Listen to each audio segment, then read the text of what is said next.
Byron in New York is chief political correspondent at the Washington Examiner. Tom Fitton is president of Judicial Watch. They join us both tonight. Tom, first to you. You read these questions. Your reaction was what? Well, you have to wonder what Mueller's up to here. Is he acting as a special counsel? You read these questions, you might be curious as to the answers if you were a journalist or a politician trying to attack Donald Trump. But for a prosecutor to be putting out questions like this and to demand the time of the President of the United States is an abuse of his power. And Mueller's just wandering around, bumping into walls, investigatively speaking. There's not much here in the way of Russia collusion. Asking his opinions and questions about his tweets, to me, is a waste of time and the President's time.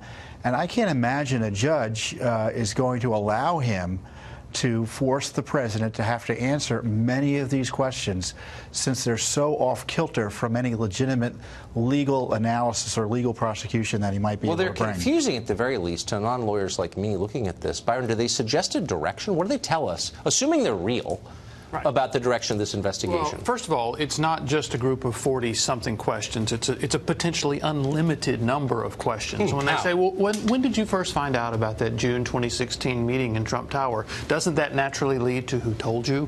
What did they say the purpose was? How many people were involved? Did they tell you what happened? I mean, each question, which seems kind of benign and open-ended, can lead to all sorts of additional questions. But I think what you were getting at in your introduction is a point that we've seen a lot, which is asking Trump's motivations for the perfectly normal actions of a president.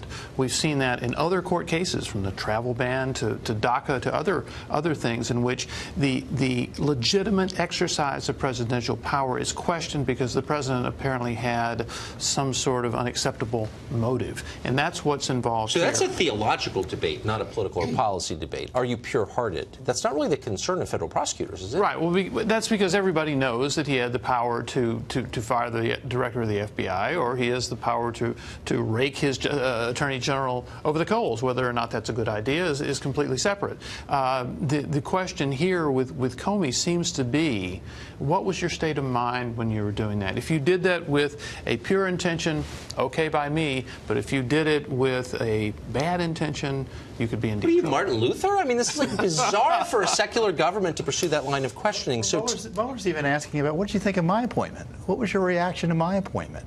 He's asking about himself. This is like a Playboy questionnaire. What are your greatest strengths? What are your turnoffs? You know what? Go ahead. It's bizarre, but does it tell us? I mean, I think the key question is this investigation moving in the direction from which it started, which is an investigation into collusion, purportedly, with the Russian government during the campaign? Do you get that sense from these questions? I just see this as the kind of the fantasy list of Fusion GPS, Adam Schiff type questions. They're pushing that narrative that's been out there. And you look at this and you got to wonder, forget about the FISA court misusing this dossier or being led to misuse this dossier. It looks to me like Mueller is using this dossier as the basis for a lot of these vague questions on Russia, his business dealings in Russia, and just taking this anti-Trump media narrative and bringing it into the prosecutorial function of the Justice Department.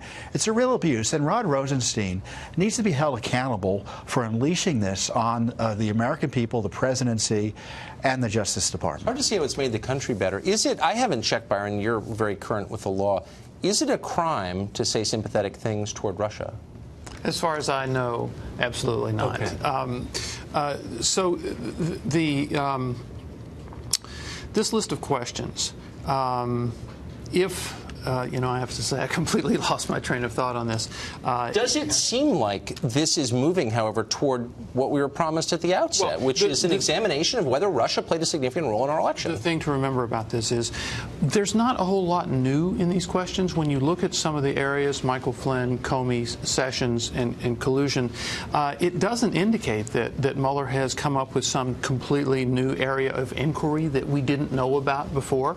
Actually, this is pretty pretty much what we have been talking about for the last year or so. So from that point, it seems to me that the Trump people should be somewhat relieved in the sense that we seem to know everything that he is talking about. It sounds like a Morning Joe segment. I mean, I've totally lost interest. I don't, you know what I mean? Like Carter Page was not subverting democracy. I just don't, you haven't convinced me. Well, the House Intelligence Committee found the other day that there was no evidence of collusion, and there's nothing in this list of questions to suggest that Mueller has info that the House Intelligence Committee didn't. They were covering up for Vladimir Putin. Well, okay, just so you know. Gentlemen, thank you. You're welcome for that.